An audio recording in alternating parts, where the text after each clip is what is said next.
अस्सलाम वालेकुम। इस सेशन में हम सीखेंगे बरक़ी जनरेटर कैसा काम करता है।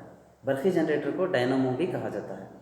बरक़ी जनरेटर को इंग्लिश में इलेक्ट्रिक मोटर माफ़ कीजिए इलेक्ट्रिक जनरेटर कहा जाता है। जनरेटर का मतलब होता है पैदा करना, जो डायनामो करता है। कुछ सेशंस पहले हम सीखे थे इलेक्ट्रिक मोटर कैसे काम करता है। इलेक्ट्रिक मोटर जो कि फ्लेमिंग के लेफ्ट हैंड रूल होता है, फ्लेमिंग के बाएं हाथ का कुलिया। और मैं अभी बताया कि जो बरक़ी जनरेटर है वो फ्लेमिंग के राइट हैंड रूल पर काम करता है। ज़रा दोनों में ज़रा तबादला करके दिखाता हूँ मैं, वहाँ पर और इधर इसमें क्या फ़र्क है। इलेक्ट्रिक मोटर था जो क्या करता था, बरक़ी तवानाई को मैकेनिकी तवानाई में तब्दील करता था। लेकिन आज जो सेशन में सिखाने वाला हूँ वो नहीं है, उसका उल्टा है। मतलब मैकेनिकी तवानाई के ज़रिए बरक़ी तवानाई कैसा पैदा होती है, और ये पैदा करने वाला ये बरक़ी जनरेटर या इलेक्ट्रिक जनरेटर कहलाता है। जब मैं यहाँ पर डायग्राम निकाला हूँ, ज़रा आपको लगा होगा कि ये इलेक्ट्रिक मोटर जो बरक़ी मोटर का जो पहले डायग्राम इसी तरह से था, लेकिन एक फ़र्क है, वो फ़र्क ये है लास्ट वाला हिस्सा।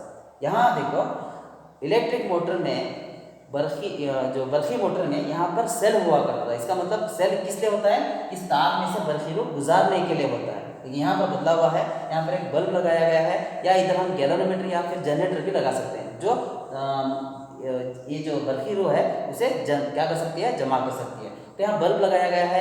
अब इस सर्किट डायग्राम में बरक़ी रो गुजर रही है, इसमें नहीं, क्योंकि बरक़ी रो यहाँ पर बरक़ी का नामो निशान नहीं है, क्योंकि यहाँ पर बल्ब लगाया गया है। बल्ब इसलिए ताकि बरक़ी जो आएगी उससे क्या हो सके, रोशन हो सके। यहाँ पर क्या मैकेनिज्म होगा, तो इलेक्ट्रिक मोटर का थोड़ा एक मिनट में उसके बारे में बताना चाहूँगा। अगर हम यहाँ पर इस बल्ब के बजाय अगर सेल लगाएंगे तो इसका मतलब, तो इससे क्या होगा, इस तार में से बरक़ी गुजरेगी। तार में से अगर बरक़ी गुजरी तो ये क्या होने वाला, रोटेट होने वाला, गर्दिश करने वाला, मैकेनिकी तवानाई में तब्दील होने वाला है। तो ये इलेक्ट्रिक मोटर था। अब जो मैं बताने वाला हूँ, यहाँ क्या है, बल्ब है, इसमें से बरक़ी नहीं गुजर रही। अब इधर क्या करना है, इधर भी सेम मैकेनिज्म है। एन एस दो मैग्नेटिस के दरमियान इस तरह का एक आर्मेचर रखा गया है, जो अब क्या करना है कि इससे गर्दिश देना। तभी बरक़ी के जरिए घूम रहा था, अभी ऐसा नहीं है, बल्कि इसे घुमाना है।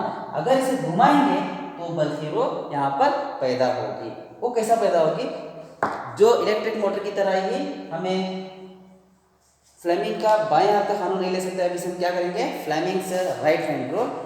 जरा एन से एस की जानिब पर मैग्नेटिस गुजर रहा है, मुझे इसे उसे फिट करना है। मुझे दरमियान ये जो शहादत उंगली है मैग्नेटिस मैदान को जाहिर कर रही है, मेरा अंगूठा इसे ऐसा पकड़ूंगा मैं ताकि आपको समझा सकूं। मैग्नेटिस मैदान की डायरेक्शन को दिखा रहा है। ये बरक़ी पैदा नहीं हो रही है, बल्कि लच्छा, ये जो अंगूठा है ये मौसिल की हरकत को जाहिर करता है। यानी अगर हम इसे इस तरह से अगर घुमाएंगे, अब हाफ गर्दिश इस तरह से घुमाएंगे, अगर हम इस लच्छे को इस तरह ऊपर की जानिब अगर गुजारेंगे तो मेरी दरमियान उंगली देखो बरक़ी की सिमत इस डायरेक्शन में पैदा होगी। अगर मैग्नेटिस मैदान के दरमियान अगर मौसिल को इस तरह से हरकत बाहर की जानिब अगर हरकत देंगे तो बरक़ी की सिमत इस डायरेक्शन में आएगी। अगर इस डायरेक्शन में आई तो ये बहते हुए कहाँ जाएगी, यहाँ पर आकर बल्ब को क्या कर सकती है, रोशन कर सकती है। तो इस डायरेक्शन में बरक़ी गुजरती है। तो मैं इस सेशन में बताया कि इसकी दो हरकतें पाई जाती हैं, एक ऊपर और एक नीचे। तो इधर भी ऐसा हुआ था कि मैग्नेटिस मैदान में उधर के जानिब हरकत कैसे होगी, नीचे की जानिब होगी, इसलिए बरक़ी की सिमत कहाँ जाएगी, नीचे ही जाएगी। तो एक निस्फ गर्दिश में बरक़ी की सिमत इस डायरेक्शन से होते हुए नीचे की जानिब आएगी। अब इसका जो कार्बन के जो ब्रश हाफ हैं, इसे कार्बन ब्रश कहते हैं।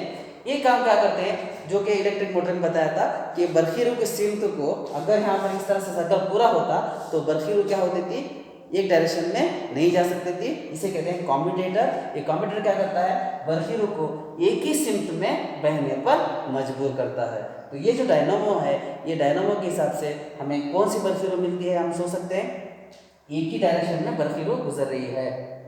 अगर बर्फीरू एक ही डायरेक्शन में गुजरती है तो उसे कहते हैं रास्त बर्फीरू। तो इसका मतलब ये हुआ, ये जो डायनामो का जो डिज़ाइन है ये कौन सा डिज़ाइन है, डीसी डायनामो या डीसी जनरेटर कहलाता है, क्योंकि यहाँ पर कम्यूटेटर लगाया गया है और बर्फीरू की सिमत, ये बर्फीरू की सिमत बदलती नहीं है बल्कि एक ही सिमत में बदलती है।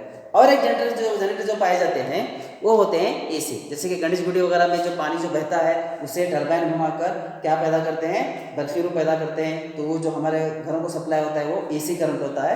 इसमें से सिर्फ एक छोटा सा फर्क पाया जाता है, और फर्क ये है कि यहाँ पर निस्फ जो ये ब्रश होते हैं वो ऐसा नहीं रहते हैं, बल्कि एक तार को एक मुकम्मल चक्कर से जोड़ा जाता है और दूसरा जो तार है उसे दूसरे से जोड़ा जाता है, यानी दो चक्कर होते हैं। जरा देखेंगे तो एक तार को एक तार फुल रिंग होती है, एक तार को इसे जोड़ा जाता है जो कि यहाँ पर आता है, और दूसरे तार को दूसरे, मतलब ये जो दोनों से कुछ भी राबिता नहीं है, कनेक्शन नहीं है। पहला तार आकर इसे जोड़ता है, दूसरा तार आकर दूसरे से जोड़ता है। अगर ऐसा हुआ तो जरा सोचेंगे तो मैं ये गर्दिश के बाद में बर्फीरू की सिमत इस डायरेक्शन में अगर देखेंगे तो बर्फीरू की सिमत इस डायरेक्शन में जा रही है। जैसे ये चक्कर ये अगर ऐसा निस्फ गर्दिश पूरा करती है तो बर्फीरू की सिमत ऐसा गई, दूसरे चक्कर में बर्फीरू की सिमत उल्टा डायरेक्शन में जाती है।